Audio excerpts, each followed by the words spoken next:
I welcome you all to this news analysis initiative. These are the articles that are important from today's newspaper. Without any further delay, we will move on to the first one. This is the inspiring story of Kishan Kumar. He is a 27-year-old policeman from Chhattisgarh. He lost his left leg last year when an IED blast hit his team during an anti-Maoist operation. Until then, sports, especially kabaddi, were his life. He had even played at the national junior level. After the injury, he went through deep despair. Waking up early every day in the hospital, he realized he could no longer run or play kabaddi.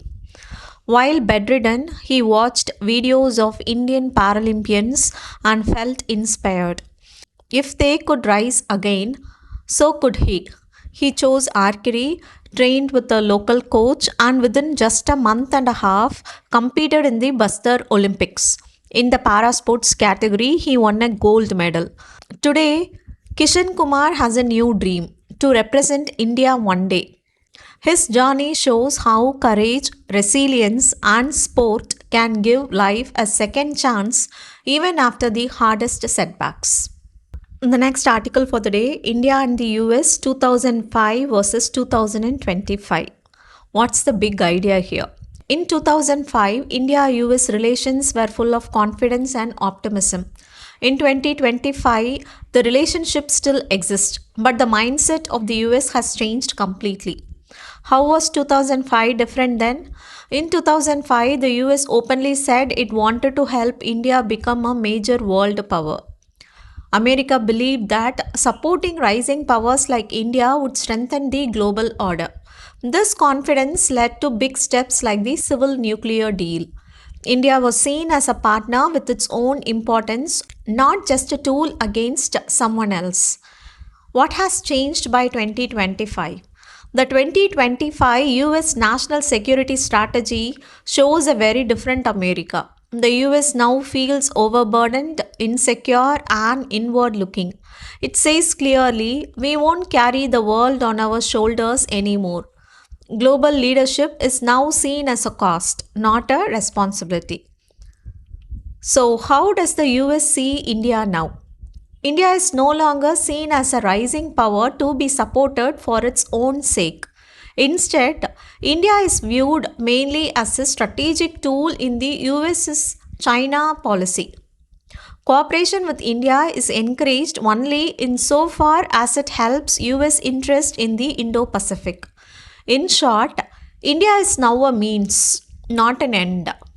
Now, what's the irony here?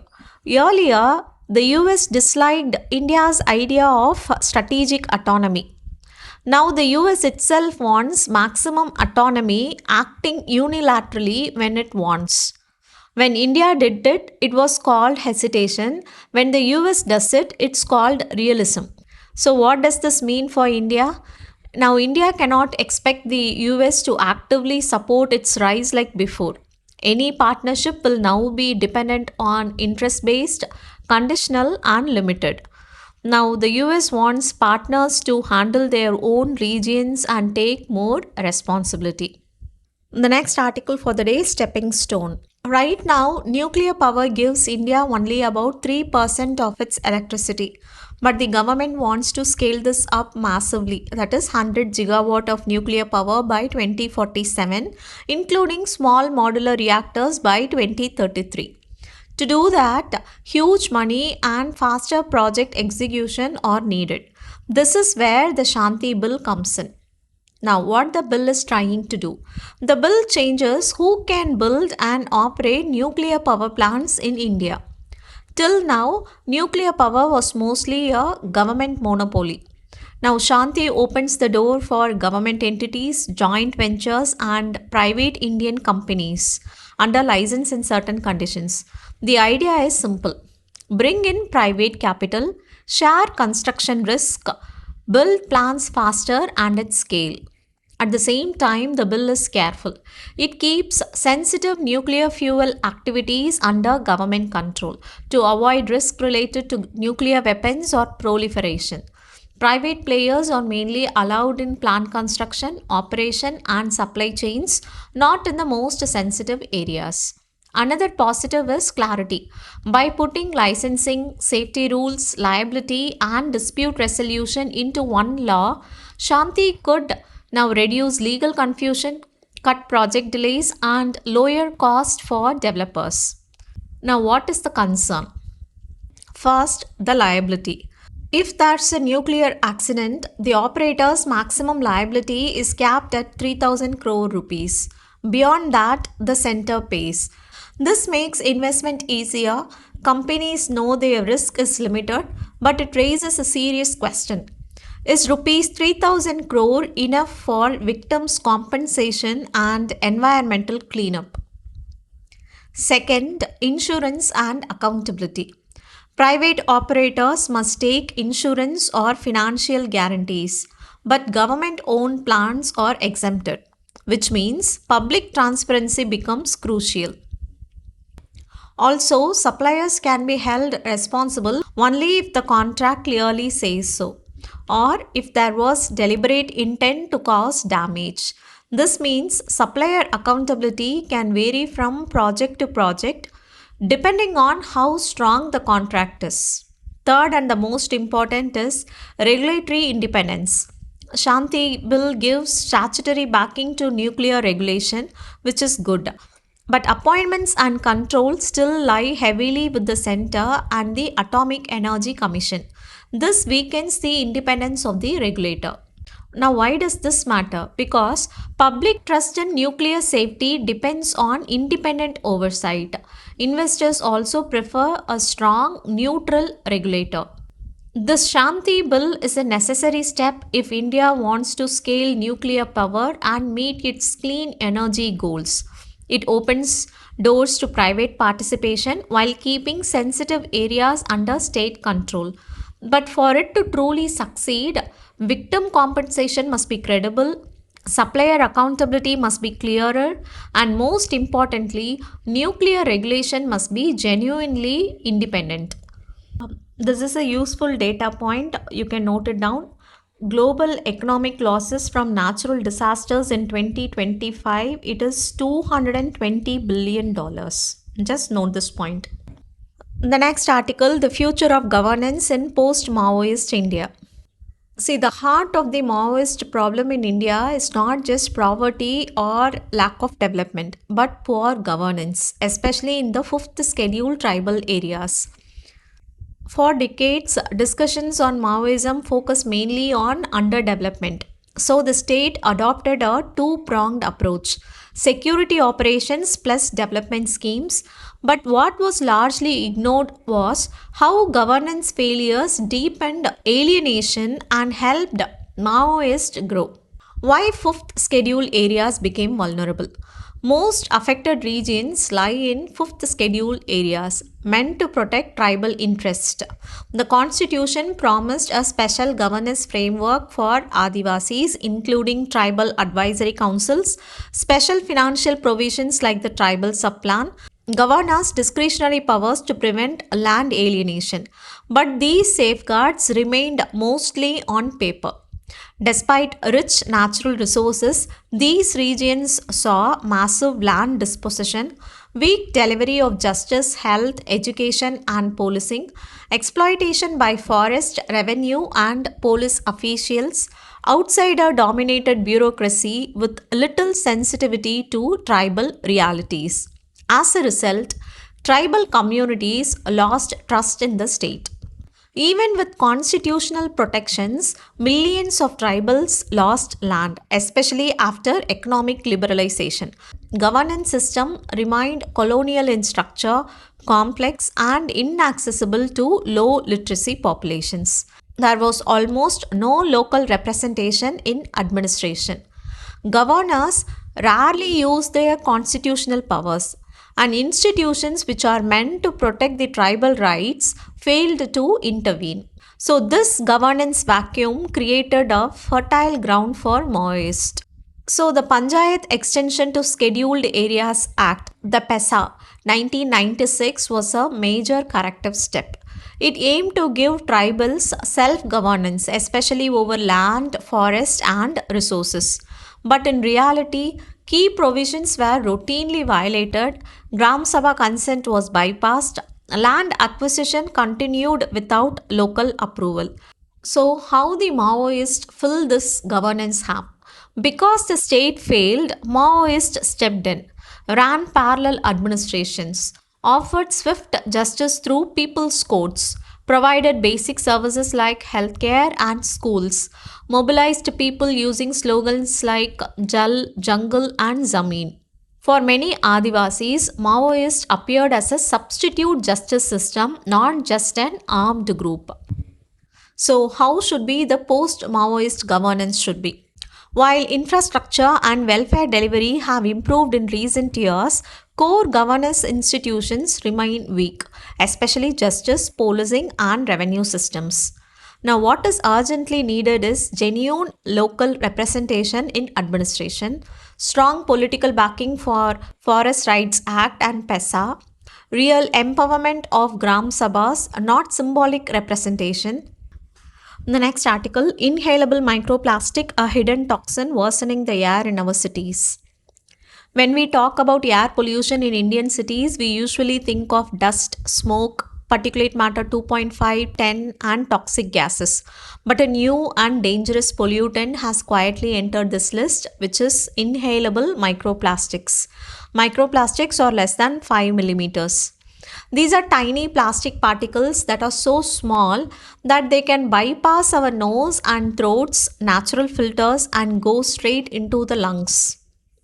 Now, a recent scientific study across Delhi, Mumbai, Kolkata, and Chennai shows that an average city resident is inhaling around 132 micrograms of microplastics every day. That is not occasional exposure, it is chronic, that is daily poisoning. But the real danger is not just the plastic itself. They carry heavy metals like lead and cadmium, hormone disrupting chemicals, and even harmful microbes with antibiotic resistance genes. This means they can increase risk of cancer, hormonal disorders, respiratory diseases, and infections that medicines may not cure. So, where do these particles come from? Not just plastic bags, but synthetic clothes, tire wear, packaging, construction dust, cosmetics, household waste, and garbage burning. The worrying part is that current air quality monitoring does not track microplastics at all. So, even when AQI improves, this invisible threat remains. So, the takeaway is very clear, India's air pollution crisis is no longer just about smoke and dust, it is about plastic in our lungs. The next article, with Prime Minister in Jordan, Jaishankar in Israel, India reiterates its position on West Asian conflicts. Now, India is showing that it wants to play a bigger constructive role in West Asia. In Jordan, Prime Minister said India is ready to help rebuild Syria, which has been badly damaged by years of war. Indian and Jordanian companies can work together on railways and modern infrastructure. And India and Jordan also agree to stand together against terrorism, extremism, and radicalization. And they also discuss ways to promote peace. Now, in Israel, External Affairs Minister said India supports the Gaza peace plan proposed by US President Donald Trump, hoping it will bring long-term peace. He also stressed that India and Israel both follow a zero tolerance policy towards terrorism. Overall, India is trying to balance its relation with different countries in West Asia, Jordan, Israel, and the wider Arab world by supporting peace efforts, offering reconstruction and development help, and maintaining a firm stand against terrorism. This is a very important data point which can be used in internal security. Around 878 infiltrators held from Myanmar border in 2 years. This is very important from GS3 internal security. We have seen in detail about this bill in yesterday's news analysis, so I'm skipping this. The next article, conscious decision to separate funding from regulator, say officials on higher education bill. See, the government says it deliberately changed how higher education is governed in the new Vikshit Bharat Shiksha Adhishtan Bill 2025 to avoid conflicts of interest. Earlier, University Grants Commission did three jobs at once, which is regulating universities, setting standards, and giving them money. The government believes this created conflicts because the same body that checks rules was also giving funds. Now, what the new bill does? It splits these roles into three separate bodies: regulation, accreditation, and standard setting. Funding will no longer be with the regulator. Instead, the Ministry of Education will directly give grants using a system that officials say will be as good as or better than the current one. See why it is needed now. This idea comes from the National Education Policy 2020, which recommended separating powers. Officials argue that universities get money from many sources, so creating one separate funding council is not practical. They say funding decisions will still consider regulatory compliance, performance, other holistic factors, and not politics. However, the bill is proposed to be sent to a joint parliamentary committee. The next article for the day: Supreme Court to examine plea seeking safeguard of intersex children. An intersex rights activist has asked the court to stop non consensual surgeries on intersex babies. That is, operations done without the child's consent to make their bodies fit male or female norms, and officially recognize intersex persons in government records, including the census. Now, why is this important? Intersex people are born with natural biological variations in sex characteristics that do not fit typical male or female categories.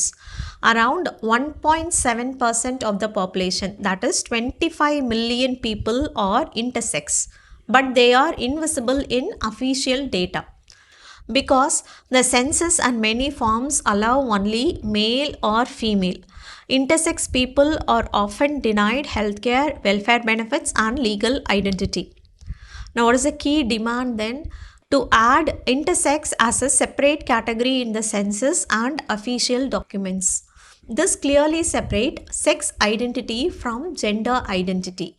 Sex identity means biological traits, which includes the intersex. Gender identity is how a person identifies socially, like male, female, transgender. So, intersex persons are not the same as transgender persons, and confusing the two leads to discrimination and harmful medical practices. Now, why this case is burning surgeries matters? Because many intersex infants undergo surgeries to normalize their bodies. These procedures are often medically unnecessary, irreversible, and done without consent, violating the child's dignity and bodily autonomy. The petition also argues that recognizing intersex persons and protecting them from forced surgeries is essential to uphold Article 14 equality, Article 15 non-discrimination, and Article 21 right to life and liberty. The next article: Rashtrapati Bhavan displays portraits of all 21 Param Vir Chakra awardees. Earlier, the walls displayed portraits of British officers from the colonial era. That has now been replaced to honor Indian soldiers who showed extraordinary courage and sacrifice in war. This new gallery is also called as Param Vir Durga on Vijay Divas. Okay.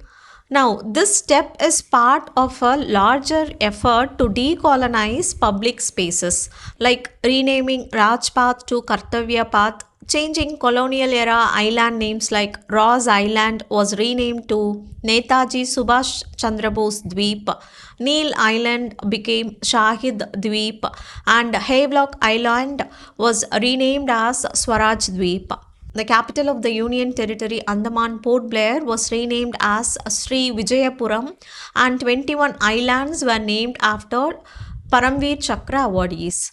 The Rashtrapati Bhavan's Mughal garden was also renamed as Amrit Udyan. The move is about restoring pride in India's own history, values, and heroes, and ensuring future generations remember those who fought for the nation, not colonial administrators. The next article for the day, rupee breaches 91 level. What happened to the rupee? Okay. On Tuesday, the Indian rupee fell below rupees 91 for $1 for the first time, touching 91.14 during the day. It later recovered slightly, but this is still the weakest level ever for the rupee. Okay. Right now, the rupee is the weakest currency in Asia in 2025. Now, why is the rupee falling? There are three main reasons: global uncertainty, India US trade deal are stuck, and there is a fear of a global trade war. Number two, foreign investors are pulling their money out. FPIs have taken out about $2.7 billion from Indian markets in just the first 2 weeks of December. So when dollars leave India, the rupee weakens. Number three, strong US dollar and global factors. US bond yields are rising, so investors prefer the dollar. And Japan may raise interest rates, leading to global financial volatility. So this is hurting the emerging market currencies like the rupee. The next article for the day, Lok Sabha passes bill on 100% FDI in insurance. So what does this mean in simple terms is, so far foreign insurance companies had to partner with an Indian company to operate in India. Now they can own insurance companies fully if they want. Okay. So this move will bring more capital into the insurance sector, introduce better technology and global practices, and improve insurance products and services for Indian consumers, making it easier for global insurers to enter India since joint ventures are often difficult to manage. Even with 100% foreign ownership, all companies must follow Indian laws and will be regulated by IRDAI just like Indian insurers. The bill also makes other key changes. The first is the foreign reinsurance companies will now need only 1000 crore as net owned funds instead of 5000 crores. Number 2, public sector insurance companies are not being ignored. Government is infusing rupees 17,450 crore into PSU general insurers. Number 3, stronger regulatory powers. IRDAI can now recover wrongful gains from insurers and intermediaries. Maximum penalty for intermediaries is increased from 1 crore to 10 crore rupees to improve compliance and protect policyholders. That's all for today. Thank you all for joining.